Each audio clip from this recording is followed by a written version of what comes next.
it's the horror flick, Digger Ditch, Super Six, Big Mitch. And I'm kicking in doors with 03 O's. And I'm bringing 28 101s because we Vegas Sons, it's the Chronicles. And you in the Meadowlands. Yeah, you in the Meadows, man. And you already know what made me. 530, what that mean? Oh, that boy's a desert, baby. Boom. Hope a dub scrub, 22-inch gold Dana dancing, big bolo yang can never be on McLean's, man. You already know. Shout out to everybody that's been supporting my platform. Welcome to Vegas Chronicles. And let's jump right off into it. You know, before I get started, let me send a special shout out to the little Brody Gunner, man. I'm paying attention to you, man. I love your music. I'm real supportive of what you do, man. Doing, man. When you make changes in life, man, you have to come to some harsh realities of understanding. And you know, the way we deal with the man, you know, we mourn what we mourn, and we grow from it, and we move on. And you've done that, and you found a way and an outlet to release, you know, what you're going through, and it's through music. I think that's a beautiful thing, young brother. Keep doing that. May God bless you in your endeavors. And if you ever need me, man, to help you in a positive manner, man, I'm there. No questions asked, Brody. But speaking of Gunner, you know, I was talking to a partner of mine, man, and he told me, he basically said, man, I've been watching you, man. You doing your thing. I'm proud of you. But at the same time, he gonna say, man, I know what you're trying to do, man. I respect it. He gonna tell me to watch them, you know, ninjas.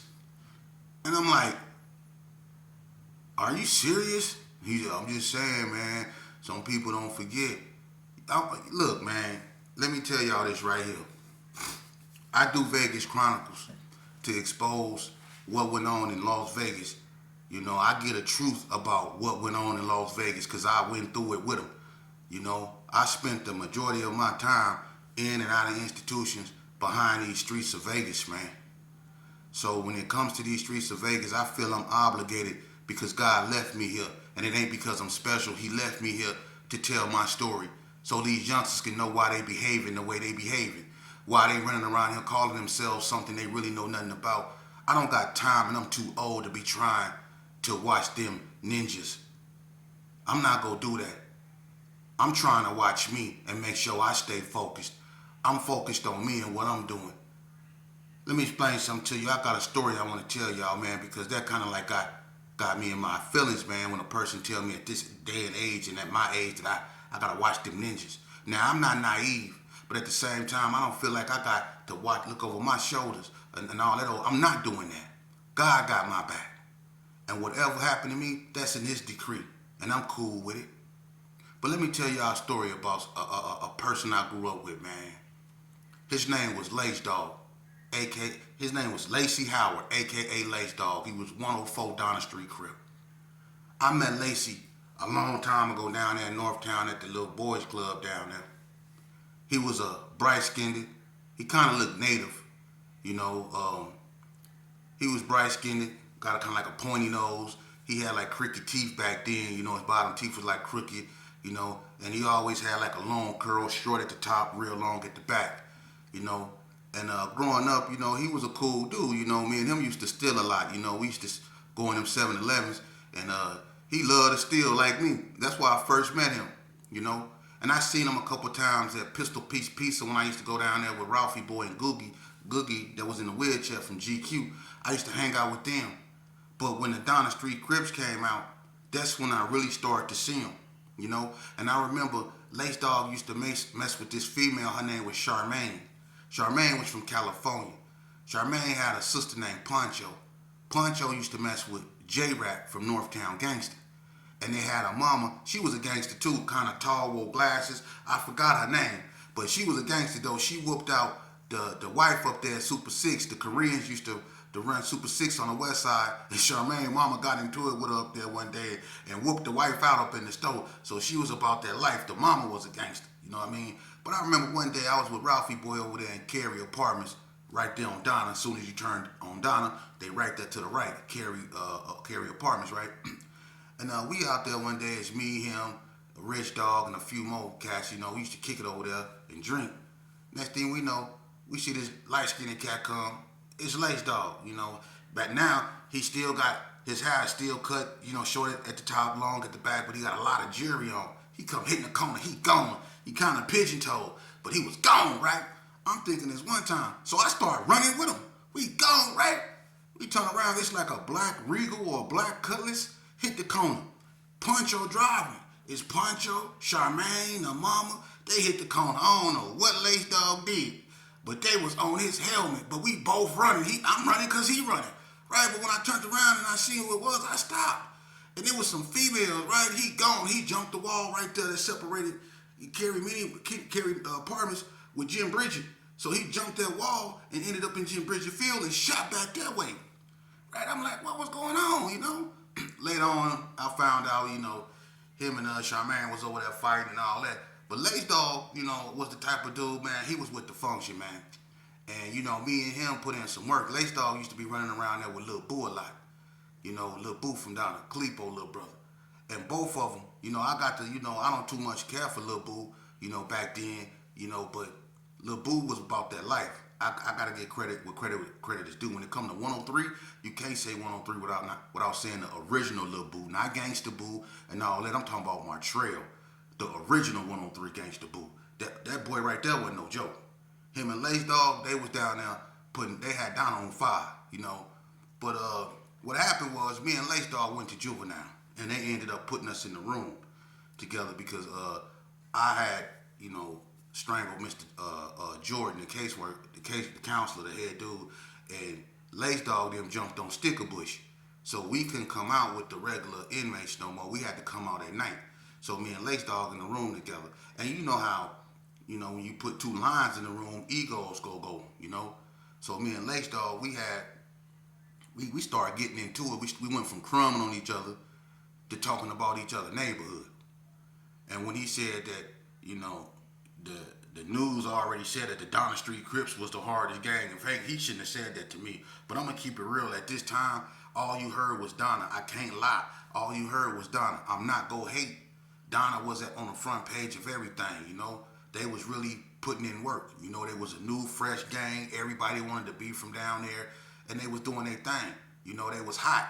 So my thing was I was hating, because they was putting in work. You know what I mean? So, me and him kind of got into it. And we started fighting in the room, you know what I mean? Danny Pollard came to the door. He watching me and Lace Dogg get out. Me and Lace Dogg in there fighting hard. I mean, it was like, I ain't gonna say, built up animosity or anything like that. It was like, he stood on what he stood on. I stood on what I stood on. We got out. I got the best of Lace Dogg, though. Danny Pollard watched the fight. I got the best of Lace Dogg, I slammed him kind of hard on a bunk, and I kind of messed his back up a little bit. You know what I mean? Lace Dogg never forgot that because, I kind of slammed him real hard, and I slammed him like an enemy.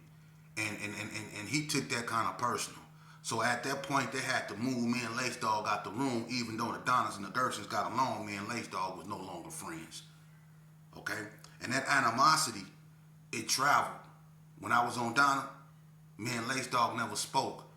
If the Donnas and the Gersons partied, we'll walk by each other without even acknowledging each other. And we grew up together. But we wouldn't even talk no more. My best friend at that time was Casio and D-Tate, people like that. I was running around with Ant Dog and all them, OG Low. Them was my partners, Ralphie Boy, people like that, So me and Lace Dogg, we wasn't seeing eye to eye no more, And I think if the Gersons and the Donnas wasn't really getting along, we would have actually took it to another level, But what ended up happening is him and Lil Boo, Lace Dogg and Lil Boo caught a case. They ended up on the police. They both got a lot of time for that, right? So I ended up getting caught up, and it involved their neighborhood. So they shoot me to the joint too, right? Now I don't run into Lace Dogg until, 95? I got stabbed in 94 by the Cali boys. And then they sent me down to be closer to my family to Indian Springs in 95. I wasn't even all the way healed up. So they sit me down there. I get on the yard. The yard is full of Donna Streets, in the North period. And I go down there into a hostile environment. And I'm already public enemy number one. So when I go on the yard, I had to get right there on the front line. And Lace Dogg was down there. They put me down the hallway with him, Dada, Candyman, and I couldn't believe Candyman, rest in peace, was riding with the North because Candyman brothers, Train and Redbone, is OG Gershons. But Candyman was riding with the North. Candyman and Lace Dogg was Cellies. And he was riding with them. So I'm down the hallway with a gang of enemies, right? So I told y'all about the football game between, basically, the North and the Gershons. Poon got into it with Baby Huey. Make a long story short, Daoud got jumped. They locked the yard down. I go up to the unit. I get left. And people think I be putting my neighborhood down when I say I get left. I wish I could say they was down. They was right there with me. But I'll be lying. And the Crips will know I'll be lying. Because they watched me walk into the unit by myself. And when I came up there, I was with a whole bunch of people. But when I got to my unit, it was about 30 Crips. And they was waiting on me. And Lump, all of them dudes stayed in that unit. And I had to walk through them. I couldn't turn around and walk away then. I had to go through them, and I did. And guess who was waiting down the hallway for me? And I didn't even know it. Lace Dogg. When I went in that unit, I walked by them Crips, and I was surprised that didn't one of them hit me. And when I got in the unit and I got by the police, I started walking with a limp again. I'm like, these cats suck. They let me walk by them like, you know what I mean? And we just jumped out and they ain't do nothing. So I'm thinking, I did that. I'm not knowing they plotted this the whole time. They knew they wanted to let me walk up in that unit. And when I walked up in the unit and I got in there good enough, Lace Dogg came in from behind me. And when I was walking to my door and I was going to my door, I remember them clicking the lights and they was shutting the gate. Anybody that ever been to Indian Springs know how they shut the gate and they click the lights to let you know you're going on lock there. So when I was walking down the hallway, I was walking by the door. And I could hear somebody running behind me, right? And I'm walking, and I'm trying to pass this white boy, because I'm right next door to this white cat. He kind of tall. So I walk past him, right? But he holding his doorknob. And right when I go past him, Lace Dogg run behind me, and I turn around like this, and he stabbed me in the back of the head. He stabbed me in the back of my head. Stabbed me in the head. But when he stabbed me, he keep running. And I'm like, he got me, right? So I'm like, wow, he got me. And when he ran in the room, I heard him say, I got him. And he come out with Dada. Dada got a samurai sword. And he said, yeah, you got stuck. So I knew he blasted me, right? And I was like, that's how y'all getting down? Now I'm backing up. And this white boy that was holding the doorknob, he won't even let the doorknob go. So when I'm backing up, he like right there. And he like bracing himself. So I can't move. And I'm trying to get back because they coming toward me. Man, I tried to move back and he wouldn't move. I turned around, I grabbed that white boy and I threw him into Lace Dogg and Dada and I shot up out of that unit. And I'm talking about, listen, I wasn't even running like a human. I was running on my hands and knees. I was running like this. Because he had something about this long, man, trying to stick up in me, man. And I already got stabbed in the back of the head. And in the year before that, I got stabbed in the eye. So I wasn't trying to y'all not finna be playing pin the tail on a donkey with me. So I got up out of there. I don't care what nobody say. I was like, listen, I was running sideways on the wall. I was trying to get up out of there. For real. I was trying to get up out of there. And when I got up out of there, when I ran out, I started leaking bad. And so I'm taking off my shirt because I seen how bad I was leaking. He got me good. So I'm like, So when I started taking my shirt off, Snap from Northtown Gangster stole on me. Boom. Look. My glasses went that way. Well, my eye patch went that way. I ain't act like my eye patch went that way.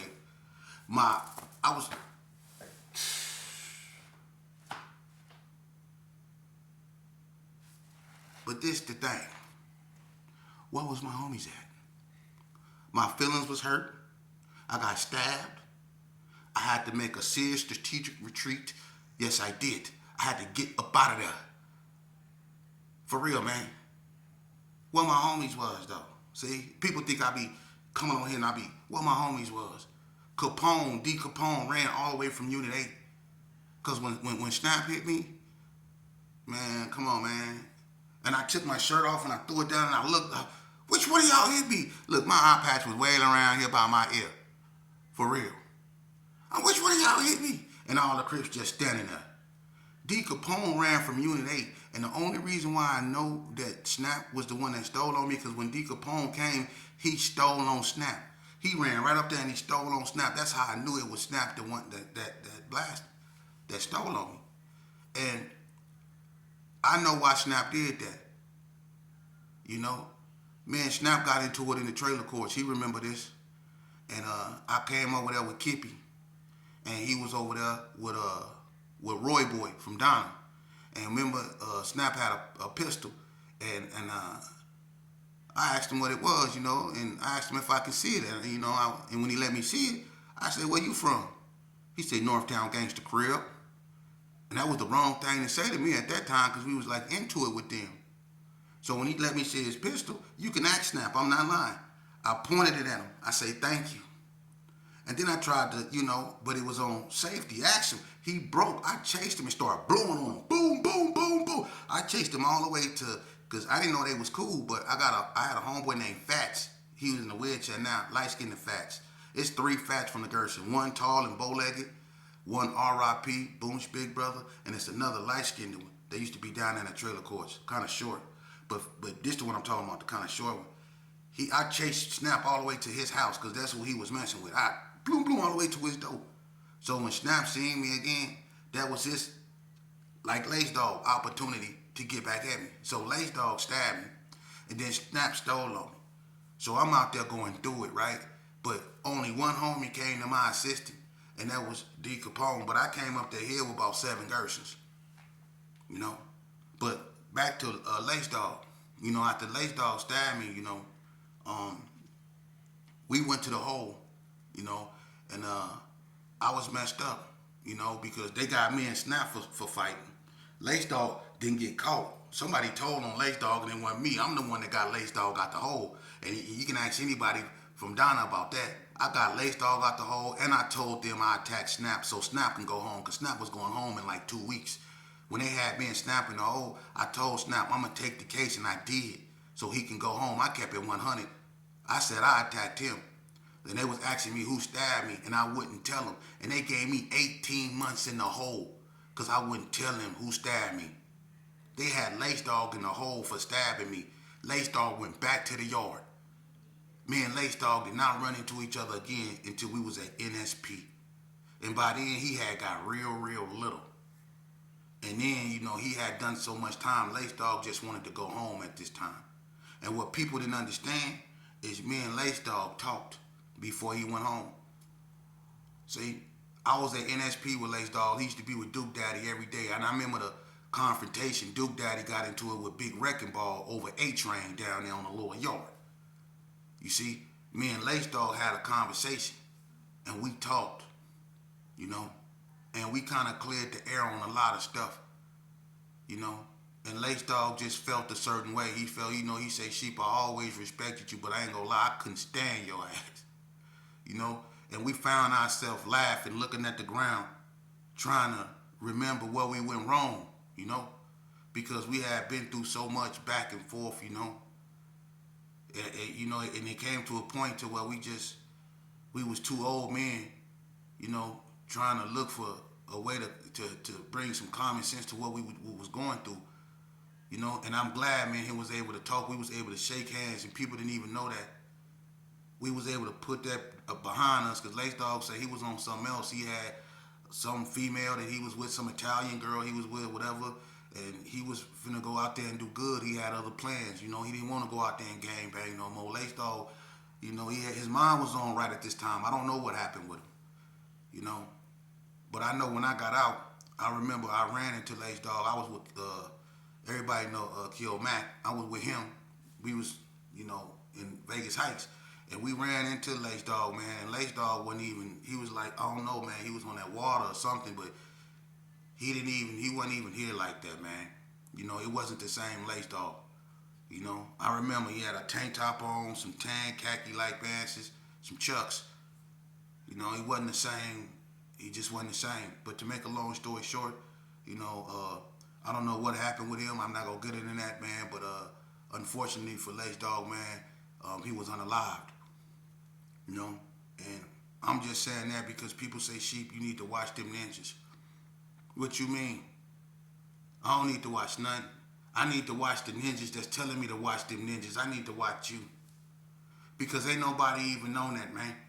I didn't talk to some of the most thumbed down Donnas, man. And one thing that we both got in common is that we know that we done enough, we done seen enough, and we done been through enough, man. Ain't nobody on that no more. Ain't nobody on that no more. And that's what's wrong with neighborhoods now. People want me to watch what? Listen, what neighborhood is really together again? The ABMs, they broke apart, 702, 707. The hood fell apart. You had murder block, excuse my French, you had the block, and then you had Nut Clan. The Gerson fell apart in so many ways, I'm not going to even begin to speak on that. The 6-0s fell apart. The coast went from 1304, 1303. Everybody fell apart in one way or another. The 3s over there on Donna can't get along with each other no more. The 6-0s, everybody fell out. Inner turmoil. You see? Jealousy and envy. A female. You know? That's what happened. And they want me to watch those ninjas.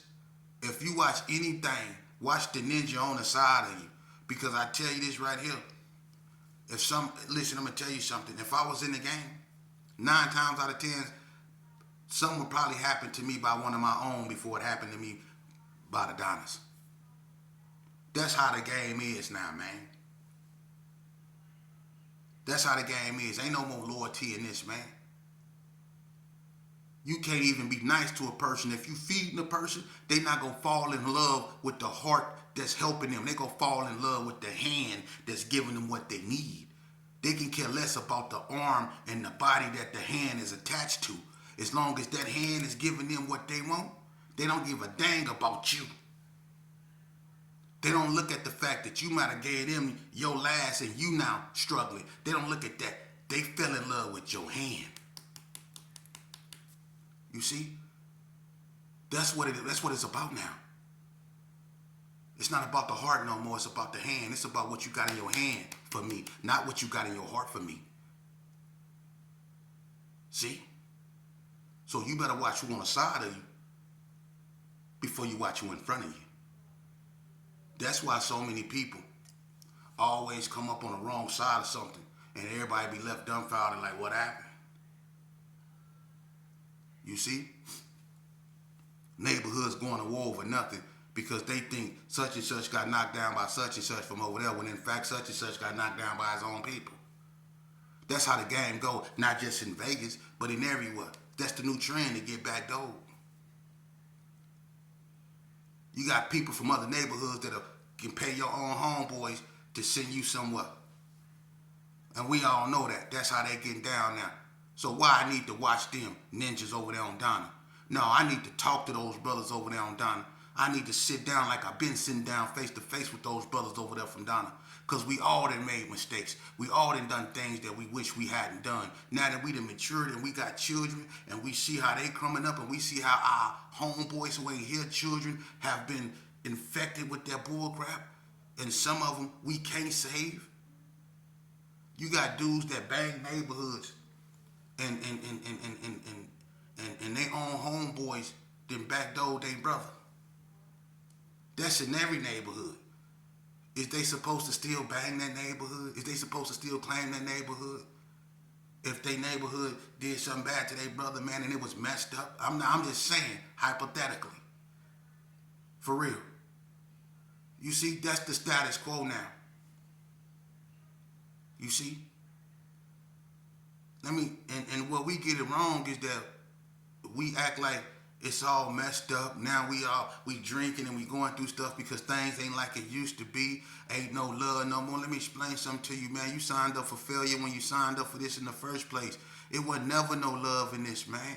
It just took certain things to bring the real out. See, when everybody was kicking it and everybody was having, didn't nobody have nothing, and y'all was splitting your 9-laters. And y'all was wearing each other Chuck Taylors and wearing each other corduroys and stuff like that. When y'all was real homeboys eating sugar sandwiches and syrup, remember them syrup popcorn balls with the Burr Rabbit syrup? Man, when everybody was doing all that stuff, that we was partners. But when that flav, when that dope hit, You seen who was really your friend. When that money started to come in the neighborhoods and that fast dollar start, you really started to see who your partner was. Because you seen people do stuff to you you never thought in a million years would do something to you. You see? So you never was really cool. It just took certain, situations to bring the real out, like a female. You can grow up with a person and been and ate in their house, and they mama could have had both of y'all in the tub and washed both of y'all. Y'all done wore each other church clothes to church. Y'all got baptized together.